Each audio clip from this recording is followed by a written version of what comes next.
Good morning. I'm Carly Shimkus here with your Fox News update on Facebook Watch. Incredible video caught on camera of firefighters rescuing a man trapped under a car. Wow, just look at that. The car falling on his legs while he was working on the brakes. The Indianapolis emergency crew quickly jacked the vehicle up and safely pulled him out. Fortunately, he only survived minor injuries. Wow.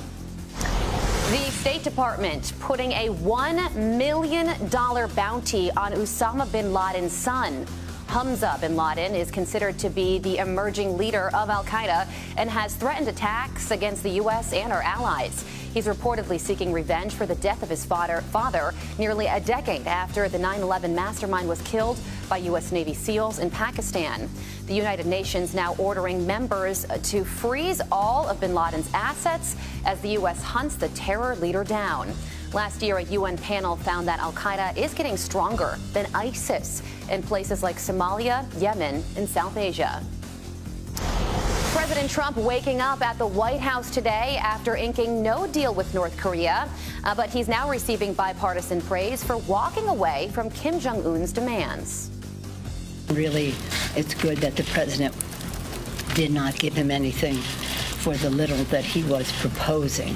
I'm glad that the president walked away from that. Diplomacy is important. We always support it.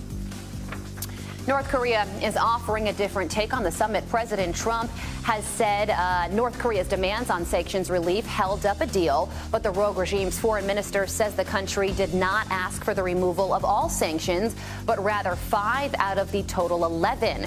And in exchange, they were ready to dismantle their main nuclear complex.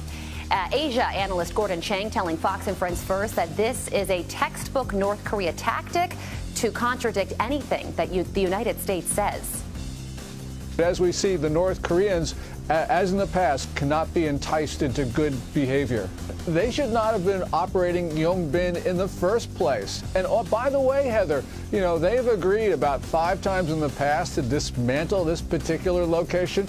You know, so why should we pay them to do it for a 6th time? You know, I think President Trump's decision was absolutely the right one. The North Koreans are not really talking to us in good faith, so we shouldn't be talking to them. Well, as of right now, there are no plans in place for a 3rd summit. Top House Republicans are now accusing President Trump's former attorney Michael Cohen of perjury. Congressman Mark Meadows and Jim Jordan outlining a list of ways Cohen contradicted himself in a letter to the DOJ. Cohen's attorney calls the allegations baseless. He will return to Capitol Hill next week for another closed-door session with lawmakers. And President Trump is vowing to fight the Mueller probe if it proves to be dishonest. In an exclusive interview, the president speaking out to our very own Sean Hannity. Collusion, delusion, and it's a shame. I hope it's going to be an honest report. If it isn't, we fight it. Very strongly, we fight it, because when you look at what happened at the FBI at the top levels with McCabe and the dishonesty, Comey and the dishonesty. The special counsel could release the report within the coming weeks. Cory Booker really wants marijuana to be legalized at the federal level, and some of his fellow Democratic presidential candidates are joining him. And so here you have people being punished for doing things that 2 of the last 3 presidents admitted to doing. We need to understand that this was a war on people, and there are casualties who are still suffering for lifetime sentences. The bill, first introduced by the New Jersey senator 2 years ago, would clear marijuana convictions for millions of criminal records. His 2020 rivals co-sponsoring the measure, including Bernie Sanders, Kamala Harris, Kirsten Gillibrand, and Elizabeth Warren. Many on social media sounding off on this. Joanne on Facebook writes, Booker and his cohorts think it'll make them secure more votes. Patricia on Instagram says, I don't think it should be legalized, period. But Brian on Instagram supports the bill, writing, the only Green Deal worth mentioning.